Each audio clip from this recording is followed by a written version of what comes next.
Welcome to everyone. आपको इस video के टाइटल से और पता चल गया होगा कि मैं बेसिकली कौन से क्वेश्चन ऑफ लॉ से रिगार्डिंग यहाँ पे आपको एक्सप्लेन करने वाली हूँ। तो बेसिकली क्या है इस क्वेश्चन में कि आपको ये पता होगा कि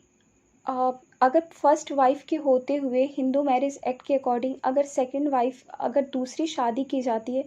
तो वाइड और वाइडेबल मैरिज उसे कंसिडर किया जाता है। तो जो वाइड और वाइडेबल मैरिज का जो कॉन्सेप्ट है, तो अगर उस मैरिज के थ्रू अगर कोई बच्चा होता है तो क्या वो बच्चा भी इलिजिटिमेट होगा? तो अगर उस बच्चा को अगर इलिजिटिमेट कंसिडर किया जाएगा तो फिर क्या वो बच्चा अपने फादर की प्रॉपर्टी को एक्वायर कर सकता है या नहीं? कि क्या इस पे कुछ फाउंडेशन है कि किस एक्सटेंट तक वो अपने फादर की प्रॉपर्टी पे क्लेम कर सकता है?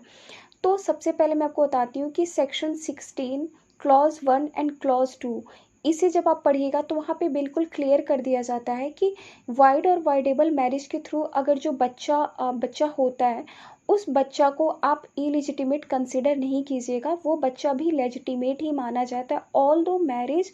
वाइड और वाइडेबल क्यों ना हो बट उस बच्चे को लेजिटिमेट कंसिडर किया जाएगा। फिर अब प्रॉब्लम क्या होती है, जैसे कि मैंने टाइटल में ही डाला है कि क्या जो सेकंड वाइफ से जो बच्चा होता है क्या वो फादर की प्रॉपर्टी को एक्वायर कर सकता है, उसकी राइट्स क्या होती हैं? तो हाँ, वो अपने फादर की प्रॉपर्टी को एक्वायर कर सकता है as per the section 16 sub clause 3, क्योंकि सेक्शन 16 की क्लॉज 1 एंड क्लॉज 2 से ये तो क्लियर हो जाता है कि वो बच्चा जो उस मैरिज के द्वारा होता है, ऑल दो वो मैरिज वाइड और वाइडेबल होता है बट वो बच्चा हमेशा लेजिटिमेट कंसिडर किया जाएगा। तो उस बच्चे की प्रॉपर्टी की होल्ड क्या करने की होती है, राइट? वो होता है कि अंडर सेक्शन 16 सब सेक्शन 3 में दिया हुआ कि वो अपने फादर की प्रॉपर्टी को एक्वायर कर सकता है, केवल अपने फादर की प्रॉपर्टी को एक्वायर कर सकता है। ये सेक्शन 16 सब सेक्शन 3 में दिया हुआ है। तो यहाँ पे इंटरप्रिटेशन ऐसा होने लग गया कि यहाँ पे फादर की प्रॉपर्टी की बात की गई है। तो क्या ये जो फादर की प्रॉपर्टी की बात की गई है, वो प्रॉपर्टी वर्ड यूज़ किया गया है, तो क्या वो केवल फादर की सेल्फ एक्वायर्ड प्रॉपर्टी को एज अ राइट क्लेम कर सकता है? क्या वही उसकी प्रॉपर्टी होगी या एंसेस्ट्रल प्रॉपर्टी भी उस चाइल्ड की जो कि सेकंड मैरिज के थ्रू होता है वो भी वह एक्वायर कर सकता है? तो इसमें सुप्रीम कोर्ट की 3 ऐसी जजमेंट है जिसमें कि एक यूनामिनस एक ओपिनियन नहीं है, उसमें कॉन्ट्राडिक्टरी ओपिनियन है। तो इस तो सुप्रीम कोर्ट की एक जजमेंट है जो अभी पेंडिंग है, उस जजमेंट में इन तीनों जजमेंट्स को रेफ़र किया गया कि इन तीनों जजमेंट्स में जो कॉन्ट्राडिक्टरी ओपिनियन है उसे देखते हुए ये जो केस है जो जिसका मैंने रेफरेंस दिया था, रेवंत सिद्धप्पा मल्लिका अर्जुन, इस केस में 2011 में इस केस में सुप्रीम कोर्ट ने इशू ऑफ लॉ को ये फ्रेम करते हुए लार्जर बेंच को कंस्टिट्यूट करने के लिए बोला कि आप ये इशू ऑफ लॉ को सॉल्व कीजिए कि जो सेकंड वाइफ से जो बच्चा होता है और जिसे कि जो ऑल्दो उसे कंसिडर किया जाता है लेजिटिमेट चाइल्ड, तो क्या वो बच्चा प्रॉपर्टी पे क्लेम कर सकता है जो कि एंसेस्ट्रल प्रॉपर्टी भी है, और उसका नेचर क्या, वो फादर की केवल सेल्फ एक्वायर्ड प्रॉपर्टी को क्लेम कर सकता है या एंसेस्ट्रल प्रॉपर्टी को भी वो क्लेम कर सकता है? ये क्वेश्चन ऑफ लॉ रेफर किया गया सुप्रीम कोर्ट के पास। तो सुप्रीम कोर्ट की अभी तक इस पे कोई भी एक इस इशू ऑफ लॉ को अभी तक डिसाइड नहीं किया गया है, और ऐसे 2 और जजमेंट्स हैं जिसमें सेम इशू ऑफ लॉ है। तो अभी तक उस लार्जर बेंच जिसको कंस्टिट्यूट करने के लिए रेफ़र किया गया रेवंत सिद्धप्पा मल्लिका अर्जुन 2011 के जजमेंट्स को, जो अभी तक कंस्टिट्यूट रेफ़र किया गया था, जो अभी तक डिसाइडेड नहीं, इसलिए ये क्वेश्चन ऑफ लॉ अभी तक पेंडिंग है कि जो इलिजिटिमेट चाइल्ड नहीं बोलेंगे, उस बच्चे को लेजिटिमेट ही बोलते हैं, ऑल्दो वो वाइड और वाइडेबल मैरिज से ही क्यों ना वो बच्चा हुआ हो। तो उस तो उसका जो उसका प्रॉपर्टी का क्लेम होता है वो इस पे कॉन्ट्राडिक्टरी ये हो रहा है क्योंकि सुप्रीम कोर्ट की 3 जजमेंट में कॉन्ट्राडिक्शन है। एक जजमेंट में ये बोला गया है कि वो केवल फादर की सेल्फ एक्वायर्ड प्रॉपर्टी को ही क्लेम कर सकता है, एक में बोला गया है कि वो सेल्फ एक्वायर्ड नहीं, वो एंसेस्ट्रल प्रॉपर्टी को भी क्लेम कर सकता है, क्योंकि सेक्शन 16 सबसेक्शन 3 में केवल प्रॉपर्टी वर्ड को यूज किया गया है। कहीं भी ये नहीं दिया गया है कि वो प्रॉपर्टी एंसेस्ट्रल प्रॉपर्टी है या सेल्फ एक्वायर्ड प्रॉपर्टी है। तो इसलिए इस क्वेश्चन ऑफ लॉ को फ्रेम करते हुए लार्जर बेंच को ये रेफर किया गया है। तो सबसे पहले आपको ये क्लियर हो गया कि रेवन सिद्धप्पा मल्लिका अर्जुन की केस में ये इशू ऑफ लॉ को रेफर किया गया। तो इस केस की आर्गुमेंट को देखने से पहले मैं आपको बताऊंगी इस केस में जब ये आर्गुमेंट हो रहा था तो इस केस में क्या क्या जजमेंट्स रेफर किए गए। तो इस केस का ये एब्स्ट्रैक्ट आप नोट कीजिएगा। उस केस में ये बताया गया था कि जो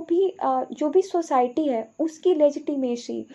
हो सकता है कि जो अभी हमें लेजिटिमेट लग रहा है, इलेजिटिमेट लग रहा है, वो फर्दर सोसाइटी के नॉर्म्स जब चेंज होते रहें तो वो हमें लेजिटिमेट लगने लग जाएगा। क्योंकि ये आपको भी पता है कि जो लॉ होता है वो स्टैटिक नहीं होता है, वो चेंज होता है अकॉर्डिंग टू सोसाइटी, जैसे जैसे सोसाइटी इवॉल्व होती है। आप जूरिस्प्रूडेंस भी पढ़ते होंगे तो ये सोशोलॉजिकल स्कूल जूरिस्प्रूडेंस की जो है वो भी इसी पे ही काम करती है कि हाँ सोसाइटी जैसे जैसे इवॉल्व होती है वैसे वैसे लॉ भी इवॉल्व होता है। तो ये भी इसमें आर्गुमेंट दिया गया। और इस केस में रेवन सिद्धप्पा के ही केस में उन्होंने कुछ प्रीवियस जजमेंट को भी रेफ़र किया, क्योंकि फर्स्ट टाइम जब इस सेक्शन 16 सबसेक्शन 3 में जब ये बात बोल दी गई थी कि वॉइड एंड वॉइडेबल मैरिज से जो बच्चा होता है वो लेजिटिमेट कंसिडर किया जाएगा और वो अपने फादर की प्रॉपर्टी को एक्वायर कर सकता है, तो इसकी कॉन्स्टिट्यूशनैलिटी को चैलेंज किया गया था। तो वो केस वो 1996 में इस केस को इस सेक्शन को चैलेंज किया गया था, सेक्शन 16 सबसेक्शन 3 को। वो आप यहाँ से केस का नेम पढ़ लीजिएगा, मैं यहाँ पे मेंशन कर दूँगी। तो वहाँ पे कोर्ट ने 1996 की जजमेंट में कोर्ट ने ये हेल्ड किया था कि ये जो लेजिस्लेशन है वो बेनिफिशियल लेजिस्लेशन है और इसको इंटरप्रेट इस मैनर में करना होगा कि इस मैनर में करना होगा कि इस लेजिस्लेशन की ऑब्जेक्ट को एडवांस कर सके। तो ये एक बेनिफिशियल लेजिस्लेशन है और लेजिटिमेसी और जो लेजिटिमेसी की बात की जाती है तो इनोसेंट चाइल्ड उसे जो इनोसेंट चाइल्ड है उसे लेजिटिमेट कंसीडर किया जाएगा। कौन से सेक्शन के according? On the purview of the section 16 section 16 के अकॉर्डिंग उस बच्चे इनोसेंट चाइल्ड को भी लेजिटिमेट कंसीडर किया जाएगा। ये किस में हेल्ड किया गया था? 1996 की जजमेंट में इसको हेल्ड किया गया था जब इसकी कॉन्स्टिट्यूशनैलिटी को चैलेंज किया गया था। तो ये भी है कि ये जो सेक्शन है ये, क्योंकि ऑब्वियस सी बात है जब ये प्रोविज़न आया होगा तो लोगों ने ये ज़रूर बोला होगा कि वो बच्चा जो कि सेकंड वाइफ के थ्रू हुआ है और उसे वॉइड और वॉइडेबल बोल रहे हैं तो क्यों उस बच्चे को सेम राइट दिया जाए, क्यों उसे लेजिटिमेट माना जाए। तो ये सारी चीज़ें उसमें आर्ग्यूमेंट हुई थी। तो कोर्ट ने यहाँ पे उस सेक्शन 16 सबसेक्शन 13 में इसकी कॉन्स्टिट्यूशनैलिटी को जो चैलेंज किया गया था तो इसकी ऑब्जेक्ट को बताया कोर्ट ने और ये हेल्ड किया कि बेनिफिशियल लेजिस्लेशन है और ये इनोसेंट चाइल्ड जो होता है उसे लेजिटिमेट माना जाएगा अकॉर्डिंग टू सेक्शन 16। फिर बात ये होती है कि आप जब ये पूरे केस में जब आइएगा लास्ट में तो कोर्ट ने यहाँ पे इस कंक्लूजन के साथ क्वेश्चन ऑफ लॉ को फ्रेम किया कि जो प्रॉपर्टी वर्ड यूज़ किया गया है सेक्शन 16 सबसेक्शन 13 में वो जो प्रॉपर्टी वर्ड है, आपको भी पता है कि लॉ में एक एक वर्ड का इंटरप्रिटेशन होता है। तो जो वो प्रॉपर्टी वर्ड है वो साइलेंट है, वहाँ पे कहीं भी मेंशन नहीं किया गया है कि whether the property could be ancestral property या सेल्फ एक्वायर्ड प्रॉपर्टी, कहीं भी इस बात को दिया नहीं गया है। तो फिर यहाँ पे जो प्रॉपर्टी की बात नहीं की गई है कि वो प्रॉपर्टी सेल्फ एक्वायर्ड होगी या एंसेस्ट्रल प्रॉपर्टी होगी। और क्लॉज सेक्शन 16 की क्लॉज 1 और 2 को पढ़ा जाए तो उससे क्लियर हो रहा है कि उस बच्चे को भी लेजिटिमेट माना जाएगा। तो वो बच्चे को भी सेम वही राइट मिलना चाहिए जो कि फर्स्ट वाइफ के थ्रू जो बच्चा होता है उससे दिया जाता है। क्योंकि आप इसे लेजिटिमेट बोल रहे हैं तो यहाँ पे बार नहीं करना होगा इस एक्सटेंड तक कि वो बच्चा केवल अपने फादर की ही सेल्फ एक्वायर्ड प्रॉपर्टी को क्लेम कर सकता है, एंसेस्ट्रल प्रॉपर्टी को नहीं कर सकता है। तो ये सारी चीज़ों को फ्रेम करते हुए, ये आर्गूमेंट देते हुए, प्लस 1996 की जजमेंट को रेफ़र किया गया जिसमें ये चीज़ क्लियर किया गया था कि ये बेनिफिशियल लेजिस्लेशन है जो कि उस इनोसेंट चाइल्ड को लेजिटिमेट कंसिडर किया जाता है। कौन से प्रोविज़न के अकॉर्डिंग? सेक्शन 16 की प्रोविज़न के अकॉर्डिंग। तो ये कोर्ट ने रेफ़र किया, और जो ये 3 जजमेंट्स हैं जो कि कॉन्ट्राडिक्टरी हैं, तो इन सारे जजमेंट को देते हुए कोर्ट ने ये बोला कि इन सारे जजमेंट को फिर से कंसिडरेशन की नीड है, और इस पे लार्जर बेंच को रेफ़र किया जाता है कि आप इस क्वेश्चन ऑफ लॉ को सॉल्व कीजिए, क्योंकि आपको पता है क्वेश्चन ऑफ लॉ जब होता है तो लार्जर बेंच को भेजा जाता है, रेफ़र किया जाता है कि यहाँ पे जो प्रॉपर्टी वर्ड यूज किया गया है वो प्रॉपर्टी वर्ड का एक्सटेंड क्या होगा, क्या वो केवल सेल्फ एक्वायर्ड प्रॉपर्टी तक ही होगा या एंसेस्ट्रल प्रॉपर्टी तक होगा। तो अभी तक फ़िलहाल इसको सॉल्व नहीं किया गया है।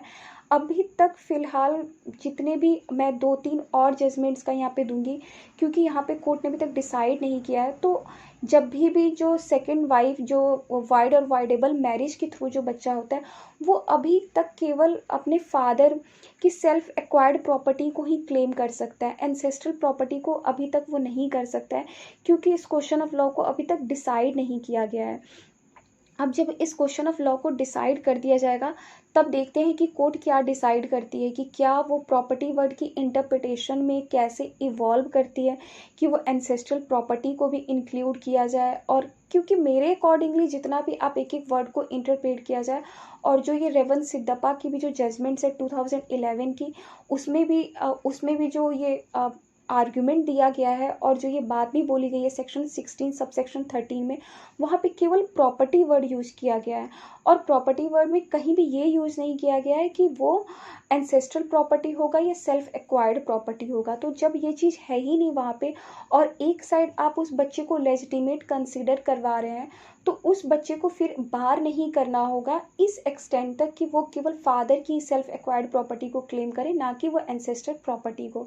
तो देखते हैं फिलहाल इस जजमेंट में क्या आता है। अभी तक ये पेंडिंग है, 2011 से अभी तक 12 साल हो चुके हैं, और मैं लास्ट में दो और जजमेंट डाल दूंगी जो अभी इसी ही चीज़ पे बार बार क्लेम किया गया है। एक प्रॉपर्टी जिसमें ग्रैंड मदर की प्रॉपर्टी है, तो सेकंड वाइफ का जो बच्चा है वो क्लेम कर रहा है, तो उसमें भी सेम यही इशू ऑफ लॉ है कि वो कैसे अपनी ग्रैंड मदर की प्रॉपर्टी को क्लेम कर सकता है, क्योंकि एंसेस्ट्रल प्रॉपर्टी तो क्लेम किया ही नहीं जाता है अगर सेकंड वाइफ से जो बच्चा होता है, क्योंकि अभी तक ये डिसाइडेड नहीं है। फिर एक और जो है वो भी आप देखिए, दो जो जजमेंट है जितेंद्र कुमार और सुमन बाई 2020 और 2019, दोनों में सेम ही अभी इशू ऑफ लॉ है, और ये भी जजमेंट को अभी तक होल्ड पे किया गया है क्योंकि अभी रेवन सिद्दप्पा की जो केस है जो 2011 में लार्जर बेंच को रेफ़र किया गया, अभी तक वो डिसाइड नहीं किया गया। तो जब तक वो डिसाइड नहीं होगा तब तक यहाँ पे भी इस चीज़ को, यहाँ पे जो क्लेम किया जा रहा है उन्हें भी रिलीफ नहीं मिलेगा। तो देखते हैं कितना टाइम लगता है, बट आपको ये पता होना चाहिए कि अभी तक फ़िलहाल क्या है, अभी तक यही है कि केवल जो सेकंड वाइफ के थ्रू जो बच्चा होता है वो लेजिटिमेट माना जाता है, भले वो मैरिज वाइड और वाइडेबल है, बट वो बच्चा लेजिटिमेट है क्योंकि वो बच्चा इनोसेंट होता है। तो बच्चा लेजिटिमेट होता है इसलिए अपने फादर की सेल्फ एक्वायर्ड प्रॉपर्टी को ही क्लेम कर सकता है, एंसेस्टर्स प्रॉपर्टी को नहीं कर सकता है। तो आई होप आपको इस वीडियो के थ्रू क्लियर हो गया होगा, और मैं सारे जजमेंट्स आप यहाँ से लिख लीजिएगा क्योंकि मैंने इसलिए इस जजमेंट का पूरा रेफर दिया कि आपको पता होना चाहिए कि क्या है अभी तक फ़िलहाल लॉ। और एक और चीज़, मैं एक सेकंड वीडियो में एक ये भी चीज़ बताऊंगी कि कैसे अगर सेकंड वाइफ के थ्रू कोई बच्चा है और फादर की डेथ हो जाती है और वो फादर कोई गवर्नमेंट जॉब में है, तो एक होता है कंपनसेंट एम्प्लॉय का रिलीफ जो होता है, जिसे अनुकंपा बोलते हैं हिंदी में, हाँ अनुकंपा। तो उनकी डेथ के बाद क्या उस सेकंड वाइफ का जो बच्चा है वो भी उस जॉब के लिए क्लेम कर सकता है या नहीं कर सकता है, तो इस पर मैं आपको बताऊंगी। बट अभी आप ये वाली चीज़ों को देखिए कि कैसे एंसेस्टर प्रॉपर्टी को वाइड और वाइडेबल मैरिज के थ्रू जो बच्चा होता है उसे हम कंसिडर करते हैं लेजिटिमेट चाइल्ड, तो क्या वो लेजिटिमेट चाइल्ड भी क्लेम कर सकता है उस एंसेस्टर प्रॉपर्टी को या नहीं। तो अभी तक फ़िलहाल नहीं कर सकता है, वो केवल सेल्फ एक्वायर्ड प्रॉपर्टी को ही क्लेम कर सकता है, क्योंकि सुप्रीम कोर्ट की इस पे 3 जजमेंट में कॉन्ट्राडिक्शन है और रेवंत सिद्धप्पा की जजमेंट्स में इस पे आर्गुमेंट किया गया और ये लार्जर बेंच को भेजा गया कि आप ये इशू ऑफ लॉ को डिसाइड करें। और रेवंत सिद्धप्पा की जब जजमेंट्स को देखिएगा तो उन्होंने यही सुप्रीम कोर्ट के सामने अपने सबमिशंस रखे हैं कि कि उस बच्चे को हम लेजिटिमेट कंसिडर करते हैं, तो उस बच्चे को प्रॉपर्टी जो वर्ड यूज किया गया अंडर सेक्शन 16 सबसेक्शन 3 में, तो जो प्रॉपर्टी वर्ड यूज किया गया वो साइलेंट है कि वो प्रॉपर्टी एंसेस्टर प्रॉपर्टी होगा या सेल्फ एक्वायर्ड प्रॉपर्टी होगा। तो वो जो लेजिटिमेट चाइल्ड है हम उसे कंसिडर करते हैं। वाइड और वाइडेबल मैरिज के थ्रू जो बच्चा होता है जिसे हम लेजिटिमेट कंसिडर करते हैं, वो भी एंसेस्ट्रल प्रॉपर्टी को एक्वायर्ड कर सकता है। ये आप उस बच्चे की राइट को यहाँ तक बार मत कीजिए कि केवल वो फादर की ही सेल्फ एक्वायर्ड प्रॉपर्टी को क्लेम करे, क्योंकि आप एक साइड उस बच्चे को लेजिटिमेट कंसीडर करवा रहे हैं अंडर सेक्शन 16 की क्लॉज 1 और 2 के अकॉर्डिंग। तो फिर आपको सेक्शन 16 सबसेक्शन 3 में आप उस बच्चे के राइट को केवल सेल्फ एक्वायर्ड प्रॉपर्टी तक ही नहीं कर सकते हैं। तो ये चीज़ है। आई होप कि आपको क्लियर हुआ हो इस वीडियो के थ्रू जो मैंने एक्सप्लेन किया है। और आपको कुछ और भी पूछना हो तो आप मुझसे पूछ सकते हैं, क्योंकि बहुत ही ज़्यादा एक एक बहुत ही ज़्यादा वैसा भी क्वेश्चन हो जाता है जब हम पढ़ते हैं तो क्यूरियस भी हो जाते हैं कि इससे पॉलिसी क्या है, क्या चीज़ें हैं। तो इसलिए मैंने इस पे सोचा कि बना भी दूँ, एक वीडियो क्रिएट कर दूँ और अलॉन्ग विद ये प्रॉब्लम हिस्ट्री क्वेश्चन है तो आपको बहुत हेल्प होगी। और प्लस ये जूरिस्प्रूडेंशियल आप एक अप्रोच दीजिएगा जो मैंने यहाँ पे दिया हुआ है कि ये कैसे बेनिफिशियल लेजिस्लेशन है और कैसे सोसाइटी के अकॉर्डिंग इवॉल्व होता है हमारा लॉ। जो हमें आज लगता है कि ये इलेजिटिमेट है वो फर्दर लेजिटिमेट हो जाता है। तो ये चीज़ों का आप एक रेफरेंस देते हुए आप अपना जब भी आंसर राइटिंग कर रहे हैं या कुछ भी इससे रिलेटेड, तो आप इस चीज़ को जस्टिफाइड कीजिएगा। आई होप इस वीडियो के थ्रू सम एक्सटेंट तक मैंने कुछ वैल्यू ऐड किया हो आपकी प्रिपरेशन जर्नी में, या आपकी इस लॉ की लर्निंग जर्नी बोल लीजिए, या आप जो भी कुछ सीखने की अगर कोशिश कर रहे हैं तो वहाँ पे भी मैंने कुछ वैल्यू ऐड किया हो। Thank you very much.